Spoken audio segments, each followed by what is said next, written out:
যে নতুন কুড়ি স্পোর্টস সেটি উপজেলা পর্যায়ে বাছাই হতে যাচ্ছে। তোমাদের মধ্য থেকেই আমরা বাছাই করে একটি টিম জেলায় পাঠাবো এবং জেলাতে তোমরা সুন্দর খেলাধুলার মাধ্যমে আমাদের পুঠি উপজেলার সুনাম বজায় রাখবে, সেটি আমাদের প্রত্যাশা। এবং একই সাথে বাংলাদেশের ক্রীড়াঙ্গনে পুঠিয়া থেকেই পুরো ব্যক্তিত্ব তৈরি হবে, এটাই হচ্ছে আমাদের প্রত্যাশা।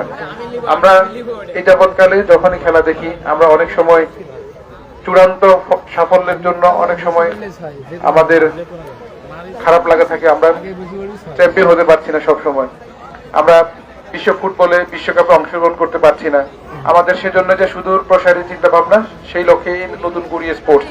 কারণ তোমাদের মাধ্যমেই, তোমাদের মাঝ থেকে উঠে আসবে এমন একজাক্ট প্লেয়ার যারা হচ্ছে একসময় বাংলাদেশকে বিশ্ব দরবারে প্রতিনিধিত্ব করতে পারবে। এবং আমাদের বিশ্বাস তোমাদের মাঝে সেই প্রতিভা, সেই অদম্য ইচ্ছা রয়েছে, কিন্তু আমাদের এরকম একটি সুন্দর প্ল্যাটফর্ম বা আয়োজনের অভাব ছিল। তো আমাদের বাংলাদেশ সরকার এটি আয়োজন করে দেওয়ার জন্য আমরা ধন্যবাদ জানাচ্ছি। তো আমি আজকের এই অনুষ্ঠানের শুভ উদ্বোধন ঘোষণা করছি। আমরা পেয়ে যাবো অল্প কিছুক্ষণের মধ্যে। ছেলেদের 200 মিটার দৌড়, ছেলেদের দীর্ঘলক্ষ শুরু হবে। ছেলেদের দীর্ঘলক্ষ তৃতীয় কেউ দেখে না, তৃতীয় কেউ দেখে না।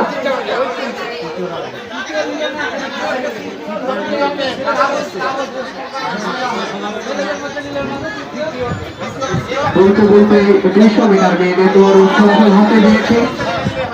এবার আমরা প্রথম, দ্বিতীয় এবং তৃতীয় জনকে নিব। তার মধ্যে যদি প্রথম দুজনের মধ্যে কারো যদি প্রথম স্থান অধিকার করেছে তন্ময় কুমার, ঝালমুড়ি উচ্চ বিদ্যালয়। দ্বিতীয় স্থান আব্দুল্লাহ আল মাহিন। একটি বিষয় আমি লক্ষ্য করছি যে ছেলেদের 100 মিটার দৌড়ে যে অংশগ্রহণ করেছে, 200 মিটার দৌড়ে সে প্রথম স্থান।